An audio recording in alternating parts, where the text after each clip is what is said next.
नमस्कार मंडळी. तर सर्वात पहिल्यांदा तर मी तुम्हाला सॉरी म्हणते, कारण एवढ्या दिवस आपले व्हिडिओ आले नाहीत.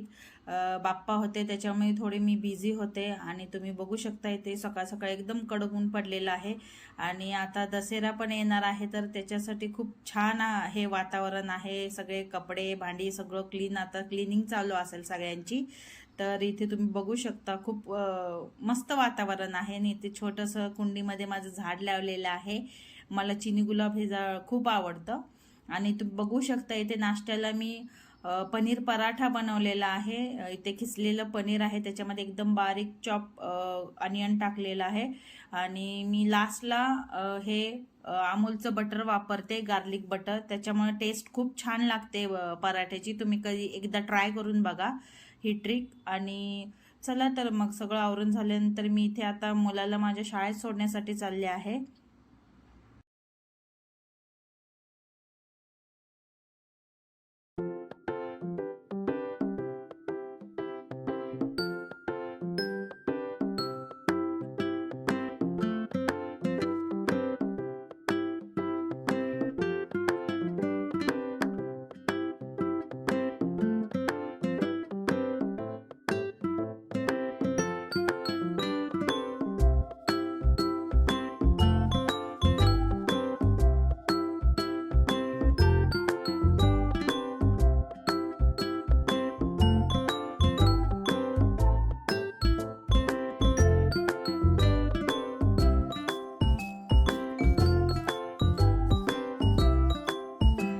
इथे मी मुलाला स्कूलमध्ये सोडून आलेली आहे आणि घरी आल्यानंतर तुम्ही बघू शकता सगळा पसाराच पडलेला आहे.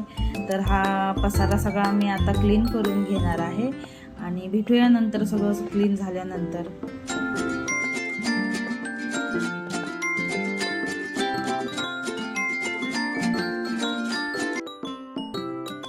आता तुम्ही बघू शकता इथे सगळं क्लीन आहे, आता आवरून झालेलं आहे. तर आता मी संध्याकाळची तयारी करणार आहे, कारण संध्याकाळी आरती आहे आणि आज मला लवकर जायचं आहे आरतीला. तर सगळं क्लीन आहे, सगळ्या रूम क्लीन करून घेतलेल्या आहे मी आता. आणि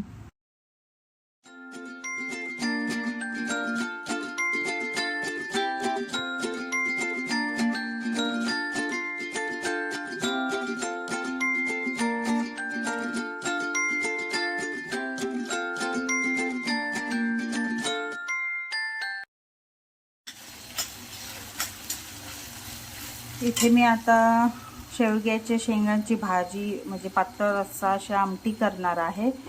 आणि तुम्ही बघू शकता इथे मी कांदा, टोमॅटो, लसूण, आलं लसूण पेस्ट हे तेलामध्ये टाकून चांगलं फ्राय करत आहे मस्त. आणि मी इथे मोहरीचं तेल वापरते. मला याआधी मोहरीचं तेल आवडत नव्हतं, त्याचा वास एकदम सवय नव्हती ना. आणि पहिले जेमिनी सूर्यफूल हे तेल वापरायचं, खूप वापरायचं ते. नंतर मला नाशिकला आम्ही होतो ना ज्यावेळेस, त्यावेळेस माझी एक मैत्रीण बोलली, म्हणजे ती दिल्लीची आहे. तर तिने सांगितलं की मोहरीचं तेल वापर, चांगलं असतं ते रोजच्या खाण्यामध्ये. तर मी आता जेमिनी सूर्यफूल ऑइलमधून मोहरी तेलाकडे शिफ्ट झालेले आहे. मी ते फॉर्च्यूनचं हे मोहरीचं मस्टर्ड ऑइल यूज करते आणि मस्त असं आज चमचमीत बेत आहे. शेंगाची भाजी छान होते एकदम, म्हणजे पातळ रस्सा. आणि नेहमी शेंगा निवडताना अशा निब्बर एकदम कडक हार्ड अशा नाही कधी घ्यायच्या, एकदम अशा जाड आणि आतमध्ये जास्त गर जे असतात ना त्या घ्यायच्या. आणि थोड्या अशा दाबून बघायच्या घेताना, थोड्या मऊ असल्या ना त्या घ्यायच्या, कारण जास्त हार्ड असल्या ना त्या कुकरमध्ये शिजवायला लागतात. आणि अशा मऊ असल्या ना असे त्याच्या आतमध्ये गरे असलेले, जास्त गरे, तर ते खूप चांगल्या पद्धतीने तेलात वाफेमध्ये चांगल्या शिजून येतात.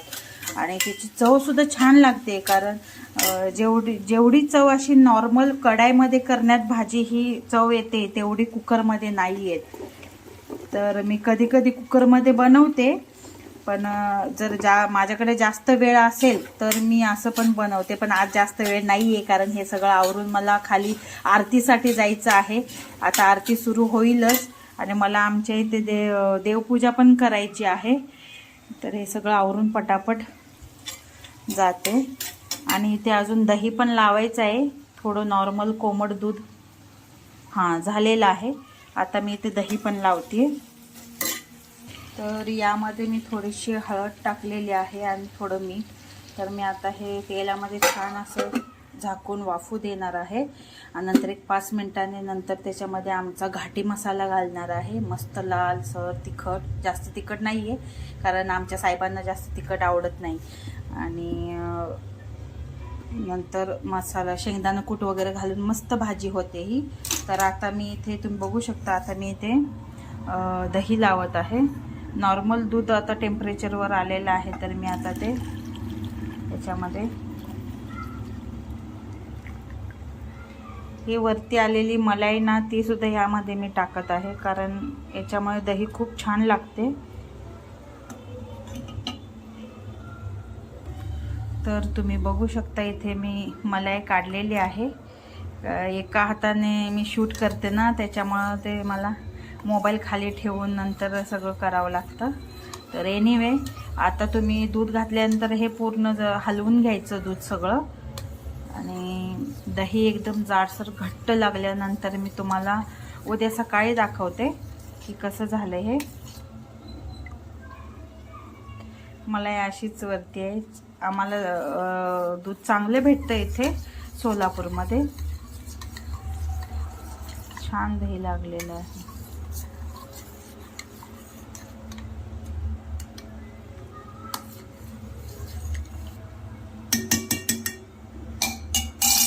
माझं सगळं काम आवरून आता मी खाली आलेले आहे आरतीसाठी. आणि तुम्ही बघू शकता आरती झालेली आहे आणि इथे प्रसादासाठी आपल्या बाप्पांचं फेवरेट प्रसाद भेटलेला आहे, मोदक.